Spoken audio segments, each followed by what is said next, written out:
Hello, I'm Dr. James Bogash, expert in health and longevity and creator of Bogash Life in Balance.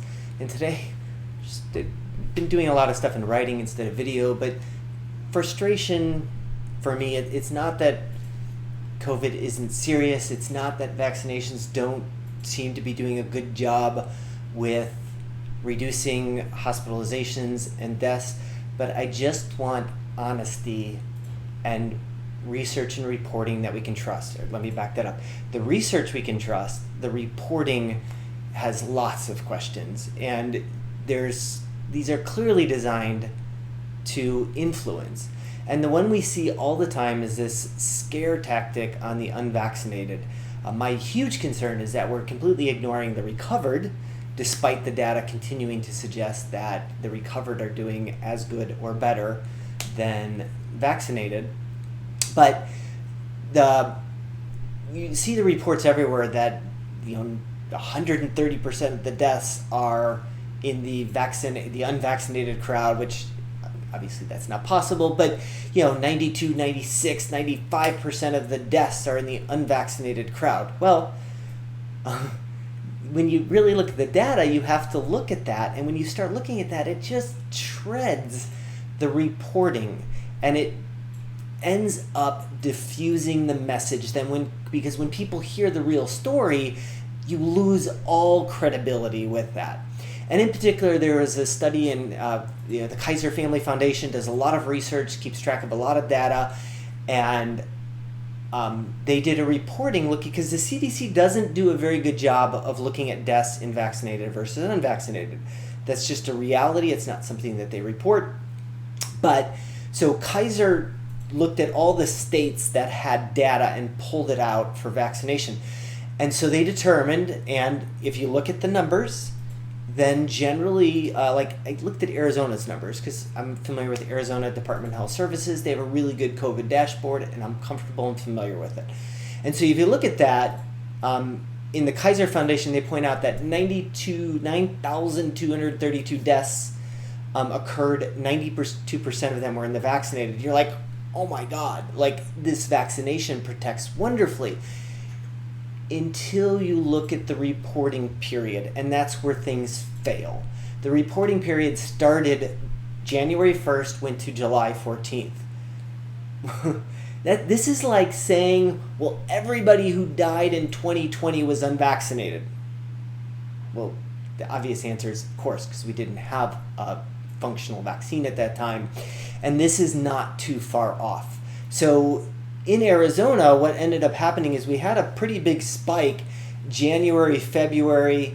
By the end of February, those numbers, or end of February, beginning of March, those numbers were starting to plummet.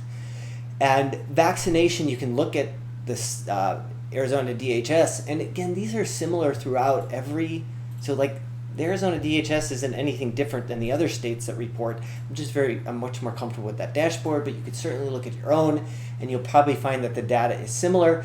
And what you'll find is that by the end of, so we figure that vaccination really didn't start in January, maybe at the beginning of January, there was a ramping up in Arizona. Certainly you add 6 weeks for people to be fully vaccinated, and we're at the point where everybody can be vaccinated and those numbers of deaths start to drop. So it's a very what's the word I'm looking for? It's not an honest way to report the data. So when you look at that and you say that 92, or a huge chunk of the deaths were in the unvaccinated, that's because people weren't vaccinated at all at that time.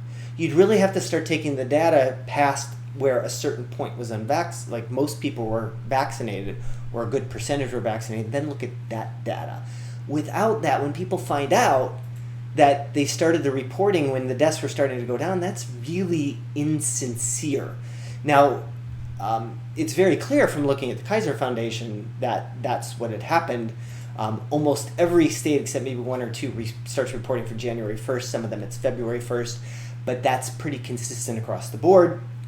And the problem is the media outlets that grab this look at the end number without telling you the full data. And that's what upsets me. That's what pisses me off. And this is why people lose faith in what they're hearing from the media and from other sources, because those numbers aren't the end all be all. You really need to look at the data in this. And as always, I will post a link to the Kaiser Family Foundation report on that. The other thing that's a little concerning is that when we look at fully vaccinated, we're looking at 2 weeks past the second dose. And there are, whether we want to admit it or not, there are people that don't make it through the initial vaccination. That vaccination may have been the straw on the camel's back, especially in an older population. To say that that's not happening would be keeping our eyes closed and be disingenuous. But those people, if they died as a result of the vaccine, would be counted as unvaccinated, and that contributes to the unvaccinated percentage that dies. That's another problem too. We certainly don't have the reporting ironed out on that, but that you can be sure that those numbers are happening somewhere in them, in that mass of data, and it would probably be heavily age dependent. Make sure you like this video, share it with somebody who you think needs the information, and subscribe to the channel.